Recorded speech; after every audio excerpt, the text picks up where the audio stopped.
Now, more research backs the view that the festive season is also a boom for car thieves. Tracker's stats from July to December last year show an increase in vehicle crimes, with the peak in November during the so-called silly season. Let's look at some of the trends now. We're joined in studio by the COO of Tracker, that's Duma Ngcobo. Thank you for being with us, Mr. Ngcobo. I'm interested because it's always believed that car thieves also go shopping, and they do. Yes, unfortunately that is so.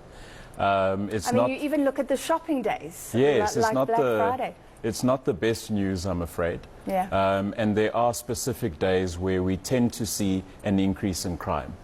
You reference shopping days. We call it the silly season. It's quite a muted name, but if you think about it, that's where we see spikes in crime. So from the period July to December of 2023, we saw a significant increase in vehicle hijackings and thefts. And on the shopping days, are they targeting shopping malls where a lot of cars are sitting because people are inside? Yes, that's quite correct.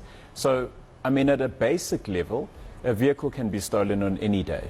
And it would be incorrect to say there are specific days where you are safe. Yeah.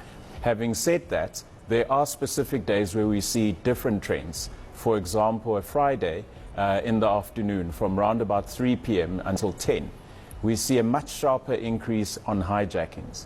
On a Saturday, we tend to see a much higher increase in thefts. And you're quite right. Part of it is shopping centers, but there's also sports, schooling events and so on, which become a marketplace for criminals, unfortunately. All right, so they target where people are leaving their cars for extended periods or stuck in traffic jams or things like that. Correct. Crime is either opportunistic, and we tend to see that more with hijackings, or is actually quite a sophisticated business, and we tend to see more of that with thefts.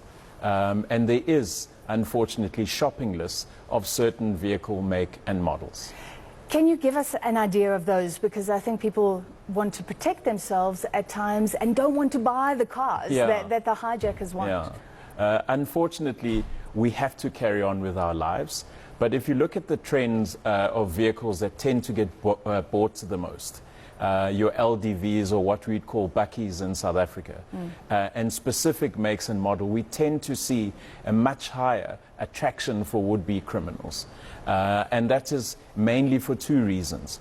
Either for the local market, from a parts point of view, but we also unfortunately tend to see vehicles going cross-border in terms of some of our neighboring countries, where there's a significant market for those vehicles. Then we also see things like hatchbacks that are attractive to would-be criminals, and those tend to be for the local markets as well. We don't see a heightened for SUVs. Those are the 4x4s, the nicer ones. And there's various makes and models which are attractive to criminals. So those tend to be the trends of what we see in the market. So SUVs are in demand? They are in demand. All right. Less so than your bakkies and less so than your hatchbacks. But there is a demand, especially for cross-border crime. All right. I know you can't mention the exact models, but it's interesting that bakkies top the list there. Gauteng, the province, hardest hit. I think 61% of incidents, you said. So a lot of car thieves are operating here. Why? I think there's quite clear economic patterns where people tend to concentrate. What we would call also patterns of travel. What we would call semigration patterns.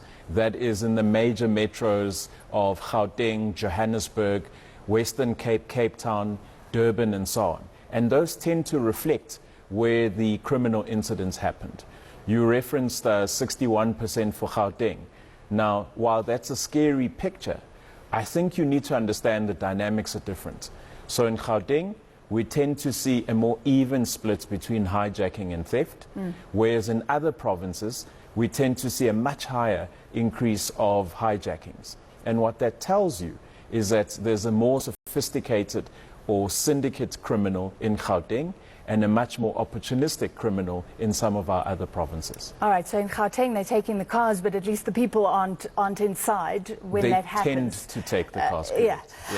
What can motorists do to protect themselves? I think criminals take advantage of us being in a relaxed state. That is either if you're driving at a traffic light, driving late at night, or at venues of entertainment. They obviously watching over you and trying to take any advantage of any opportunity. So being aware is one of the most important things we can recommend.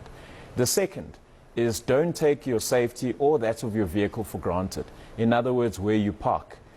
Speak to your tracking company, speak to your insurance company to understand what is happening in the industry, and obviously use other tools. Unfortunately, there is a bit of a cat and mouse game between ourselves and criminals in the sense that the modus operandi or the tactics they use tend to change. So we recommend that our customers or clients out there driving motor vehicles use things like Faraday pouches, speak to the vehicle manufacturers to understand what are the lock mechanisms that they can use to make their vehicle safe. Okay, and try to keep on top of the thievery trends, I guess. My final question, I mean, we were talking about public-private partnerships earlier. How do you work with police as Tracker when a car is stolen? Yeah, that's quite an important question, and I noted earlier one of your guests using camera technology is one of the methods, right? But I think technology has become such an important piece of how we try and solve the problem. So certainly with regards to our men and boys in blue, as well as our ladies in blue, we work quite closely with them. We can't solve this problem without the police. So there's quite a clear partnership with them.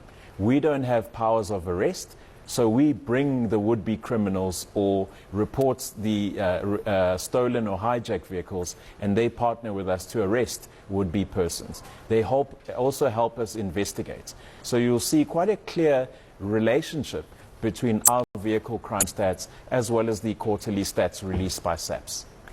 If you go shopping, final question, should you Uber then? Get a lift? It sounds dangerous to shop, and I guess that's also something that the malls have to think about very carefully. I think to some extent we have to live our lives, and I don't want to be irresponsible and scare everyone. They don't drive. But I think it's important to understand that when you go shopping, the criminals also potentially go shopping. So always be mindful of where you are. Use your tools, either provided by tracking companies to share your journey or let loved ones know of your whereabouts. And also just make sure. Some people are even using old tactics like locking the steering mechanism, putting a chain around their braking systems and so on. So do whatever you can to make sure you and your vehicle are safe. All right, thank you so much for bringing us that research. Duma Ngcobo, Chief Operating Officer from Tracker. Still to come on South Africa tonight, Ferrari is the latest team to unveil the new car